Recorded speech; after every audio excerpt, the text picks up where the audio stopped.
Welcome into A to Z Sports Prime Time on this Monday night. Happy Memorial Day to you. Thanks for spending some time with us this evening. Hope everybody had a great holiday weekend.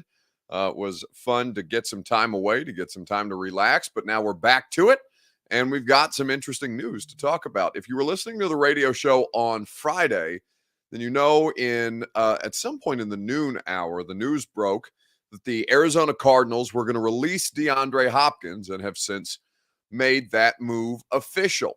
So now that Deandre Hopkins is no longer going to have to be discussed as a trade target with a massive contract that, while he is still a great player, doesn't necessarily add up, doesn't necessarily equate to the kind of value that you're looking for. It's a much different story when you can design your own contract to pay DeAndre Hopkins unencumbered from the deal that he was previously on. So we're going to talk about the percentage chance that this team is able to land DeAndre Hopkins. We'll also talk about OTA battles that you're most interested to learn more about. They'll be back out on the practice field tomorrow, and it will be open to media on Wednesday. So there will be some work tomorrow, but you will not see all the practice videos and hear all the interviews that you so desperately crave until they let the vultures back out on the field with them Wednesday.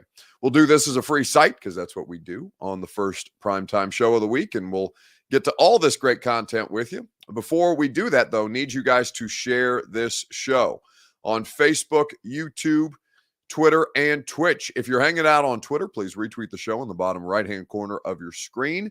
If you're on Facebook Live, you can share now to public. That is in the bottom left.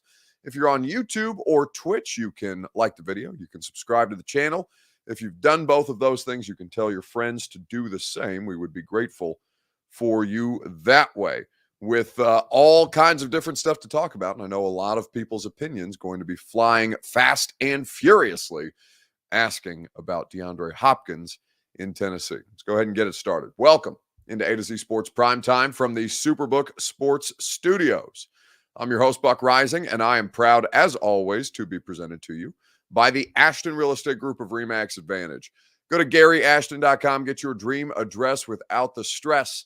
The intel edge you need to succeed can be found at GaryAshton.com. TrueMath Fitness, where you go to accomplish your fitness goals. I'll be at TrueMath Fitness tomorrow morning at 8 a.m. I hope to see some of you guys there. You can get your first workout free as a Middle Tennessee resident at TrueMathFitness.com. And Superbook Sports. Download the Superbook app, plug in the promo code ATOZ, that's A2Z, and you can get your first bet matched up to $250. All the best odds boosts and promo bets out there in the Superbook Sports app. So with all the different discussions that we've had about this football team, we know that the wide receiver position is still a sore subject, shall we say. And so the news came down just a little bit after noon Central Time. A little bit after noon Central Time. And obviously, this was a move that a lot of people have been keeping an eye on across the league. He's one of the most famous players in the sport. He's one of the best wide receivers still, even as he's in his 30s now and missed some time last year with the PED suspension. But performance was not a problem, right? He was as capable. He's definitely past the peak of his powers, DeAndre Hopkins, but he would be a substantial upgrade right away to a team like this in particular. Now, there's a couple of different things that you have to consider, right? There is a clip from I Am Athlete that was going around at some point last week or in the last 2 weeks where DeAndre Hopkins was asked, this is prior to him being released by the Cardinals, but he was asked what kind of quarterbacks he'd be interested in playing with. And he cited all the obvious ones, right? Patrick Mahomes, Lamar Jackson, Justin Herbert. I believe he made mention of, I don't think he mentioned Aaron Rodgers, but a lot of young quarterbacks, a lot of obviously talented quarterbacks, and a lot of guys who people associate with the top of the profession.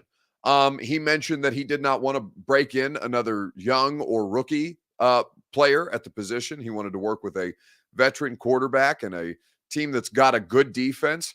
He wants to be able to be competitive, but he also wants to get paid. And the reporting around DeAndre Hopkins is that it's not necessarily as much about the ring chase as it is about the opportunity to cash in. which, in theory might help a team like Tennessee, because this is not a team that you consider necessarily in the hunt by any of, by preseason projections, right? And there will be teams that surprise us. There will be teams like the Jaguars or the Giants last year that come out of nowhere, make the postseason, and find ways to crack the playoffs the way that a lot of these NFL teams, these NFL playoff teams, turn over year.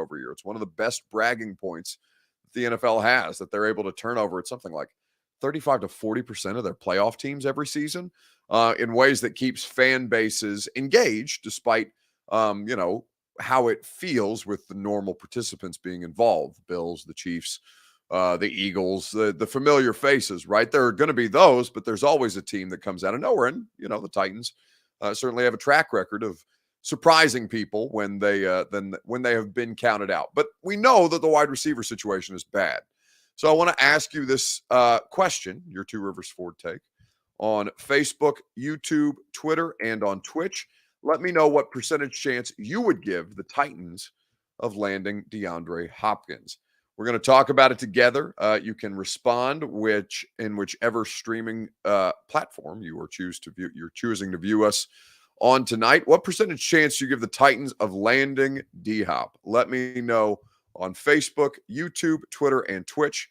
It is, of course, your Two Rivers Ford take, which is made possible by the great people at Two Rivers Ford. Go to Two Rivers Ford for quality American-made Ford vehicles and award-winning customer service. 40 years in Middle Tennessee, they've been doing business with honesty and integrity. Two Rivers Ford in Mount Juliet or online at tworiversford.com. So Ari Myrov, for those of you who follow along on Twitter, at My Sports Update, he was giving some analysis of the DeAndre Hopkins situation. This was his insight, courtesy of his Pro Football Focus podcast. Did this now instead of waiting till training camp to see if there's an injury somewhere where an opportunity opens and maybe they could find a trade partner. So the reason is pretty simple. By cutting him now before June 1st, the Cardinals are taking on his entire $22 million in dead money for this year in 2023. If they were to do it after June 1st, the dead money would be split up in the next 2 years, $11 million this year, about $11 million next year. And we all saw what the Cardinals did in this past draft, where they traded back and they added an extra first-round pick and an extra third-round pick in next year's draft. They're all about 2024 and beyond right now with this new regime, Monty Ossenfort and Jonathan Gannon. So from their standpoint, they're going to take on the entire dead money medicine this year, and DeAndre Hopkins will be off their books completely come 2024. And by then, they're going to have those extra draft picks. They're going to have some more flexibility to do work in free agency with their cap space. And that's basically the main reason why they opted to do it now, instead of waiting this out to see what ultimately happens later on once training camp opens. As for DeAndre Hopkins, the two teams who kind of spoke to the Cardinals most throughout this process when they were looking to trade him, when they gave him permission to seek a trade, it was the Kansas City Chiefs and the Buffalo Bills. Other teams were also involved, but those two teams seemed to be the teams that spoke to them the most and kept them checking in, especially if there was interest in potentially adjusting his contract. And Hopkins was recently on the I Am Athlete podcast, and he mentioned a number of quarterbacks who he would love to play with, and the two of them that he did mention were Patrick Mahomes with the Chiefs and Josh Allen with the Buffalo Bills. He also mentioned 3 things that he's looking for in a new team. One of them is a team that has a stable GM and head coach. Number 2 is a quarterback who loves the game. And number 3 was a defense, a really good defense, because defense wins championships. And, he didn't mention anything about money, but we also know in this league and in this business, the money sometimes, talks over everything else. So we'll see what ultimately he decides to do now that he is a free agent. But those two teams, Buffalo and Kansas City, are definitely going to be checking in throughout this process. There really is no reason for Hopkins to rush into all of this. He could take his time if he wants to, but we'll see what he ends up doing. The last thing I'll mention about Hopkins is he did recently move on from his agent, an agent who he actually hired earlier this offseason. As of right now, as he becomes a free agent, he's working without an NFLPA certified agent. Now, that last part is interesting. That's courtesy of Ari Myrov of the 33rd team. Forgive me, I said Pro Football Focus earlier. So he explains the reason for the post or the pre-June 1 release, right? It could have saved Arizona a lot more money had they been able to wait just a few more days, but ultimately they decided not to do that. And you heard the explanation there. A to Z Sports Primetime is presented by the Ashton Real Estate Group of RE/MAX Advantage. Go to GaryAshton.com and get your dream address without the stress. The intel edge you need to succeed can be found with the official real estate agent of the Nashville Predators and of me. Go to GaryAshton.com and trust the teams that your favorite teams trust. So as you look at the percentage chance that the Titans have of landing DeAndre Hopkins, Steve Nabby says, how do we afford this guy? If Rand pulls it off, it's a big win. Well, you don't have the money outright. Like, you would have to do something to financially maneuver and make this a possibility, right? You would have to free up substantial cap space because the Titans do not have the cap space to pay him right now. But any team, and this just depends on how much into your future savings you want to dip, right? Any team theoretically can make the money work, which is why you hear teams like the Bills and the Chiefs mentioned, right? The Bills and the Chiefs are two of the most cap strapped franchises out there. In fact, the Kansas City Chiefs have the least amount of available cap space right now. And it's always possible that restructures, extensions, voidable years, all these different things to bring down the initial cap hit for DeAndre Hopkins and make the money work. All of these tools are at their disposal. The question becomes, do you want to do what you did with Julio Jones? Because that's exactly the path that you took with Julio Jones. And that was something that John Robinson had been very, very reticent to do until that point, to restructure veteran contracts, to push money down the road.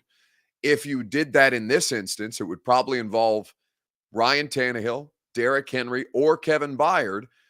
And I think it would be difficult to pick from which of those that you would rather keep around in 2024, because at that point, your best option would be an extension to lower their cap hit and provide you more cap space with which to sign DeAndre Hopkins. Now, if you wanted to sign him to a multi-year deal and structure it in a way that makes sense, you can do that.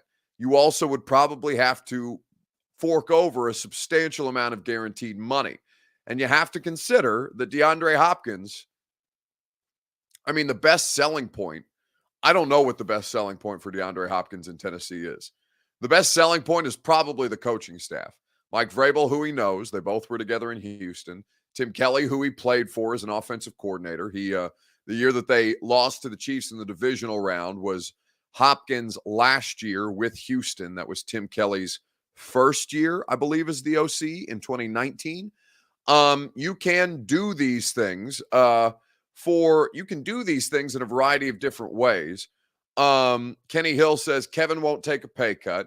Do you really want to renegotiate Tannehill? I think Henry is already in talks of taking a pay cut, to which I add parenthetically, there's no talks of that whatsoever. There's been no discussions, so that would be erroneous, not grounded in reality or any fact that I've seen or that I've heard. Now, is it possible that something like that happens? Yes, but that's purely speculation at this point. There's been zero discussion of Derrick Henry taking a pay cut in 2023. Now, he would immediately be the best wide receiver on the roster, which is kind of the problem that the Titans are in, right? They would have to overpay to get DeAndre Hopkins because this is not a pass-friendly system. Maybe it gets better under Tim Kelly, but that's, there's no proof of concept right now for DeAndre Hopkins to go back and look at. If he looks at the last couple of years, he's going to see an offense that's very much built around Derrick Henry. Greg Matlock says the defense and Henry in the backfield. Yeah, but that's not really as good a selling point as you think it is. That defense was ranked 32nd, 32 out of 32 against the pass last year. That's a defense that I don't think is necessarily going to be as good up front as it has been in the past couple of years. I think that having Harold Landry a full calendar year removed from an ACL tear is great. I also think that it typically takes about 2 years, and you've seen that. The medical reporting around that has been pretty standard, that it takes about 2 years for you to get back to peak physical performance after an ACL tear, though you can still be a functioning football player. I think that Harold's going to be fine this year. I just don't think it's going to be, the thing that I think a lot of us are leaning on, or that a lot of us are going off of, is that they're going to have a dominant front four, and I just don't think that's going to be the case until such time as I see that. Jeff is saying that he's still not healthy.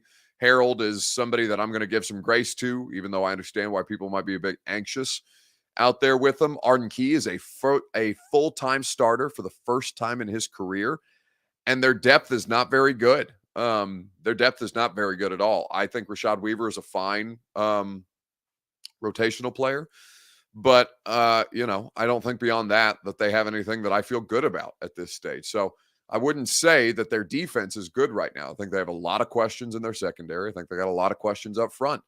They've changed both their inside linebackers. It'll be Monty Rice and Azeez Al-Shaair until such time as something different happens. If such time as something different happens. Nas says Jeff is saying he's still not healthy. What are you talking about? Yeah, I mean, we were just talking to Jeff on hell, I could probably pop that clip over. I didn't ask Bert to pull it, but I'm pretty sure I have it on my phone. If you would give me just a moment here, I can probably find it for you. But I don't want to scroll through these things. Long story short, Jeff is saying that he's not back to 100% health at this stage. It sounds like it's been a pretty grueling rehabilitation process. If you want to go back and watch his full comments, I'm going to be able to upload it, looks like, from my phone. So I will be able to do that for you if you'll bear with me for just a moment.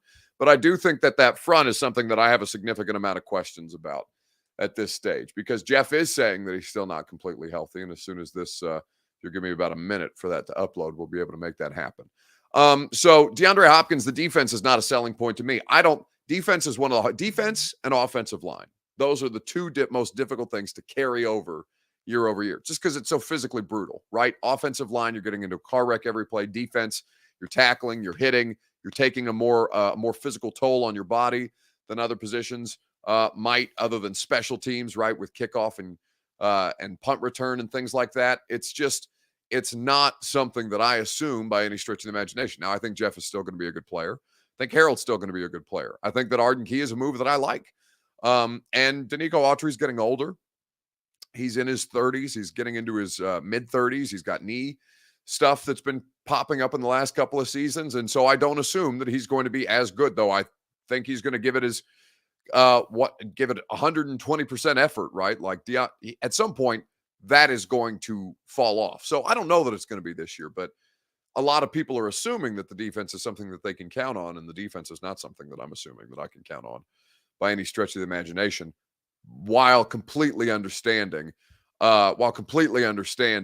why people feel that the defense might be a good thing for them. I'm going to throw this clip up on the screen. This was Jeff speaking with us on, I guess that was Tuesday of last week. That we've been through. Of course, this offseason, you want to be in shape, you want to get in shape, but like Coach said today, early on when the guys was here during the first phase of OTAs and stuff like that, that's the condition part.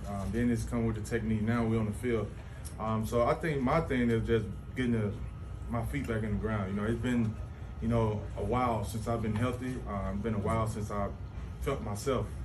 Just being able to go out there and, work on the bag, work with Coach T and individual, then, gets a couple of team reps. I think that's big for me. But, when we talk about just me being here, this is what I love to do. I love the game of football. I think when you trying to build your team, your championship, trying to build a championship team, this is where it starts at. And, being here is important to me. Getting healthy is important. I'm not all the way there yet. That's why I'm kind of working my way back into it now. So, like I said, just getting back on the field with them guys, I feel good just to be back out there with them. I think that, like I said, that's where you build your team. The standard. When we talk about the standard, when they see me out there with the guys, I think it means something to our team that, even when I'm rehabbing or just out there running to the ball or whatever it may be, doing a pursuit drill we did today, I think just shows what we're about here in Tennessee. No matter who you are, that's how we want people who are gonna buy into our standards. You honestly got.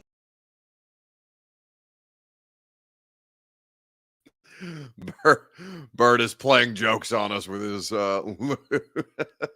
with his Lucas picture. So that's Jeff, right? Jeff is saying he's not all the way there yet. That's a 4-month. I mean, what? Let's see. January 9th, I think, is the date of the Jaguars game, if I remember correctly. So, February, March, April, May, we're talking about a 4-month injury or a 4-month rehabilitation process for his ankle after he spent 8 weeks shooting it up. We don't know what he was shooting it up with, right? But that if you guys will remember, a lot of you guys saw the videos that myself and a lot of other Titans reporters took of Jeff in tears in the locker room after the Jags game, talking about how much he'd been playing through. That he's a large human being, right? And an ankle injury for a person that size is not something that is easy to rectify. Jeff is obviously he has shown the ability to heal at a very like Wolverine blood type of rate, right? When he tore his ACL in February and then played that following October in his rookie season. I think that there's a lot to, there's just a lot about this situation that's unknown. And it all could be fine by the time we get to September, right? September is still a significant amount of time away. They are, of course, going to be very, very careful with Jeff. If they didn't feel that he was good to be out there doing stuff, and he's not doing a ton, but he's doing some stuff, right? They wouldn't have him out there on the field. So it's not like he's being held out of a lot at this point, but it's still a part of the return to play protocol for Jeff Simmons. And that, I think it's worth paying attention to, just like Harold, right? I think Harold's situation, how he responds this year, is worth paying attention to. Nothing to be alarmist about. But they wouldn't have signed him to that extension if the ankle was so debilitating that it was going to cause him significant problems into the future. I do think, though, that it was interesting to hear him say that because, I can't remember who the commenter was that said, what was I talking about? Is Jeff still not healthy? But I assumed, like that commenter did, that, yeah, after 4 months, that Jeff is probably going to be ready to go. And that apparently is still, at this point, not the case. Plenty of time till September, though, for him to get right. Rock, I'm going to butcher your last name, Rock, so I'm going to avoid it. It says, glad the season doesn't start till September. Jeff will be fine. Buck with the Colts spin on everything. Well, I think that I wouldn't be terribly worried about the Colts this year as much as I'd be worried about the Jaguars, although your division is certainly a lot more complicated than it used to be. You used to be very comfortable in your division, and for obvious reasons, that is no longer the case. Okay, let's move on and let's talk about which position battles you're most interested to watch with OTAs. Another round of OTAs coming up this week before mandatory minicamp takes place in June. We'll talk about it together. Which position are you most excited to learn more information about, to learn more about the position battles, how they're coming along? Let me know on Facebook, YouTube, Twitter, and on Twitch. Oh, I didn't give you a percentage. I didn't give you a percentage on Deandre Hopkins. I'd probably say 10.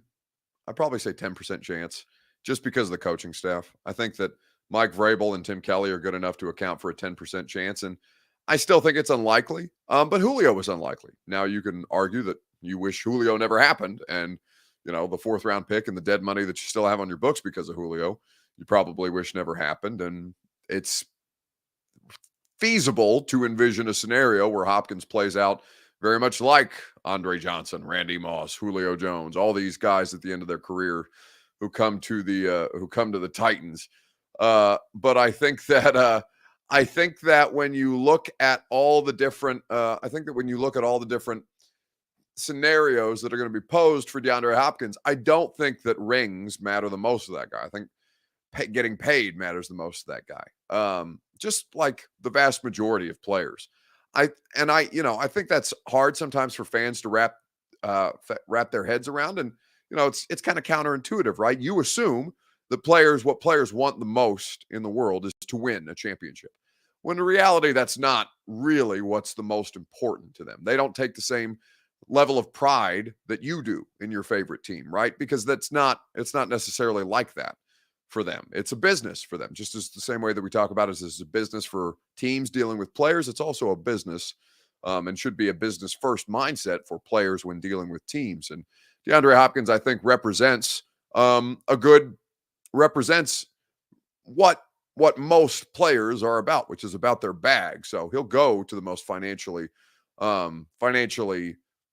reasonable circumstance. It's just a matter of whether the Titans are willing to overextend themselves significantly at this point to make something like DeAndre Hopkins happen. For those of you who are not crazy about the Tannehill cap hit, the reason that you have that Tannehill cap hit, I think he's got the third highest cap hit in football this year after having the biggest cap hit in football last year. The reason why the cap looks like that for Tannehill is because you did that Julio Jones deal. So just keep that in mind. Understand that and know that if you're ruling the Titans out simply because they're not contenders, understand that, contention is not necessarily what's most important for the vast majority of professional athletes, not just football players. Okay, position battles. Which ones are you most excited to watch this week at OTAs or hear about this week at OTAs? We'll get into some here in just a second, right after I remind you that the Primetime Show is made possible by TrueMath Fitness in the Gulch.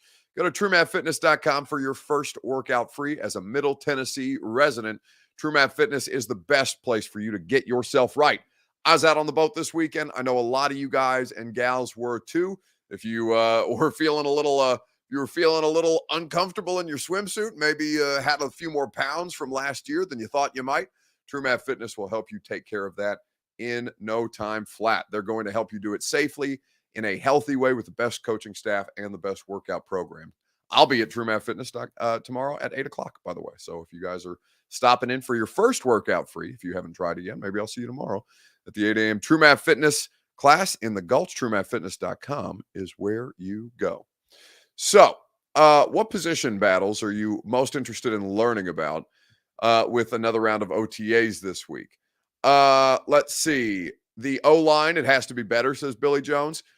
Yeah, the O-line is obviously, I think it's going to be a big one for a lot of people, right? And it's so tough right now without pads on for us to learn anything about the offensive line or the defensive line, for that matter. It's just not a position. It's just not something that, like the run game, we're not really going to be able to understand how well or how effective they're going to be until they put pads on. And even then, they're not going to let them go full speed at one another. But that is something that is difficult to determine.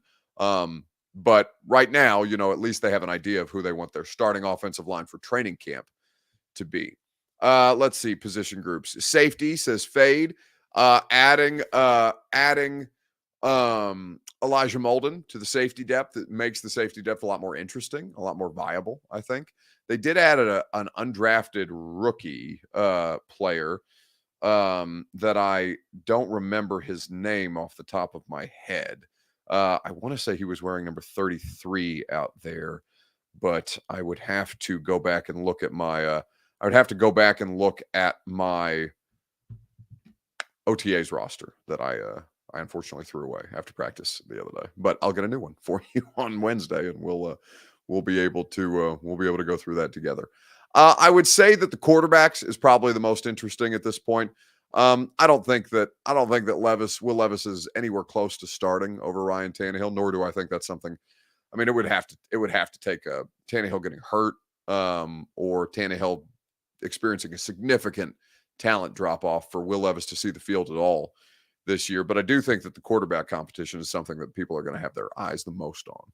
What do you need to work on? It's been good. I mean, a lot. I need to work on everything, just trying to get better every day. Now it's good that whereas rookie minicamp, it was like all new stuff the night before. All the stuff we've running now for the most part, we've already ran. So it's kind of like testing our recall. We're not just kind of getting thrown in there. We know what to expect. We're going to get looks that we've probably seen, maybe not before yet, but opportunities to work on and develop from what we learned over rookie minicamp. I mean, it's all about chemistry. It's all about, the timing, and even with simple things like motions with plays, we talk about just the most important thing right now for us is just operation. We want to be able to get out there, get lined up correctly, be clean on our cadences, and Get everyone getting off the right way at the right time and timing up our motions. And those motions are different depending on the receiver, So sometimes it might be a little too early, it might be a little too late. This is where we work out the kinks and get to know those guys. And I'm taking advantage of every rep I can get, not just on the field, but back there, and taking mental reps whenever I can when Ryan and Malik are taking reps. So that is Will Levis, and obviously, that's going to be the main attraction when we're all out on the practice field. I think MB brings up the corners, and I think the corner is going to be something that is that's pretty interesting to see. I don't think there's going to be like starters in the conventional sense.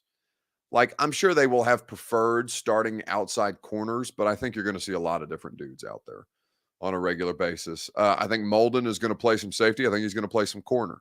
I think that McCreary is going to play on the outside. I also think he's going to play in the nickel and the slot. I think that Fulton is going to play on the outside. I think that Sean Murphy-Bunting is going to play outside and inside. I think they've got a lot of different pieces that they could use, and that they will, like I said, they will have two preferred starting outside corners and their preferred options starting in the nickel. And of course, health matters for all these different things. But I would say that the corner situation, and does Caleb Farley matter at all in that conversation, right? I have no idea if Caleb Farley is going to be at any point competitive for one of these roster spots. But, I guess that's something we'll just have to wait and see.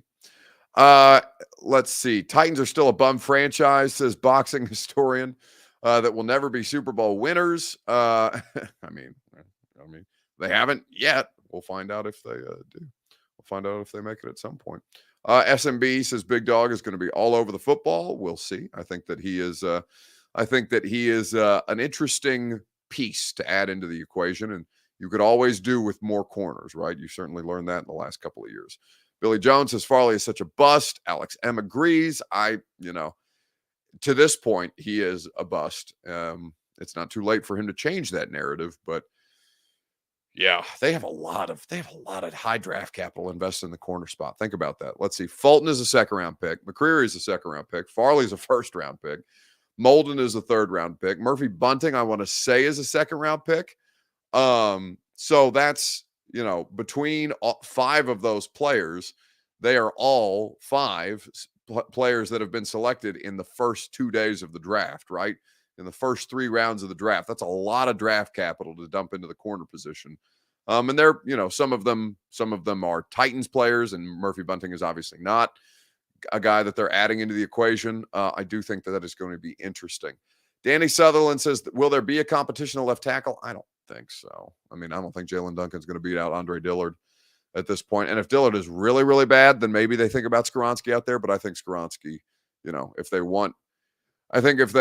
if they get what they wanted, it'll be Dillard good enough to start at left tackle, and then Skoronski inside at guard at this point. All right. This is a free site. What the best thing that I saw on the internet this weekend, we'll talk about it together on Facebook, YouTube, Twitter, and Twitch. The best thing that I saw is the Celtics coming back to make this a series. It's tied 3-3. Game 7 is currently on right now, getting ready to get back underway in the second half, for those of you paying attention, between the Celtics and the Heat. So we're going to get to that here in just a second, right after I remind you that whether you're betting the NBA Finals coming up or the Stanley Cup, Superbook Sports is your place to wager this season. Download the Superbook app, and they will match your first bet up to $250 with promo code ATOZ. That's A2Z in the Superbook Sports app. Superbook.com for terms and conditions and the best odds boosts and promo bets out there.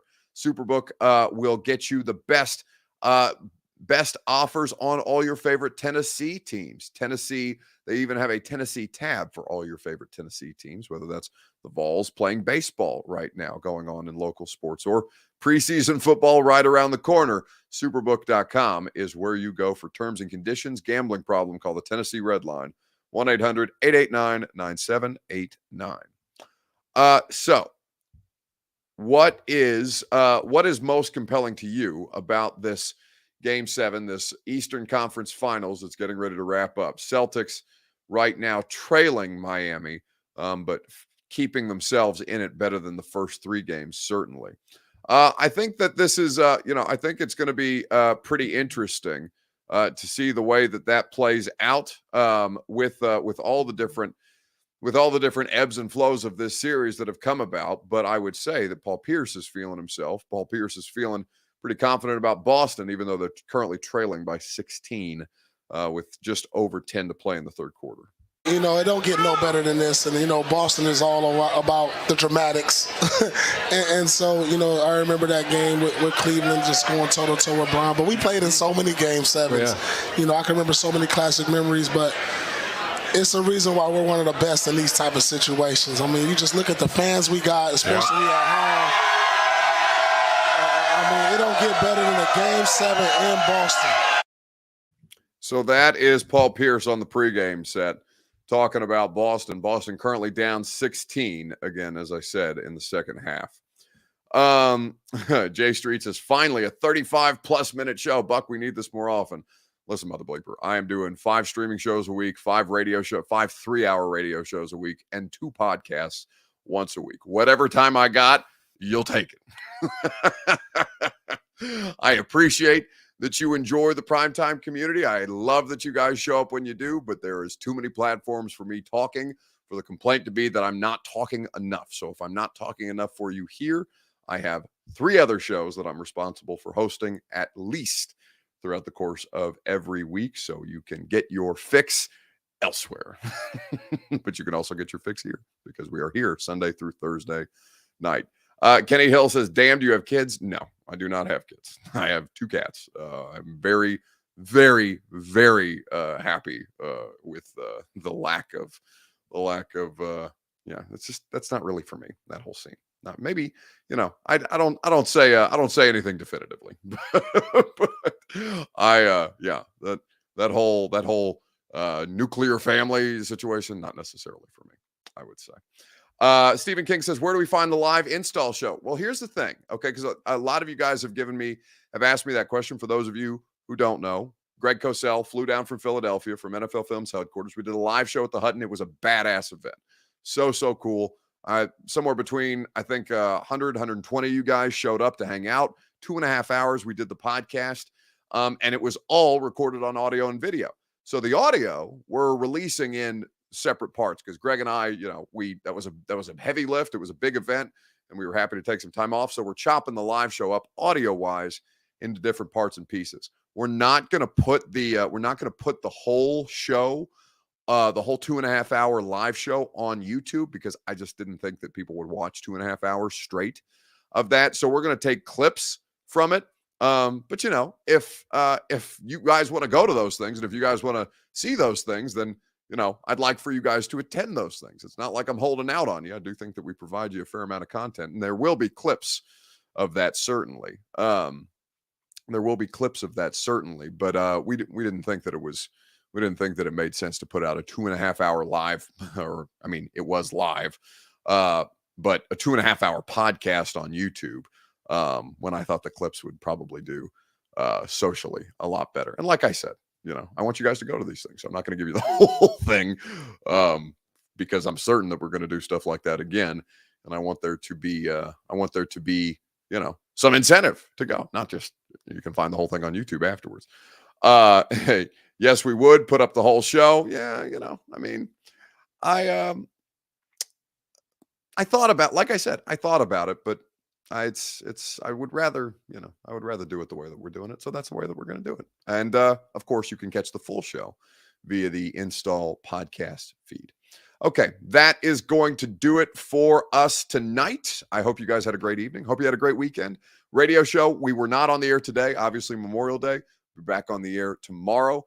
Be talking a lot of basketball. Be talking a lot about Deandre Hopkins and the Titans, and obviously getting you ready for another week of OTAs over there at St. Thomas Sports Park.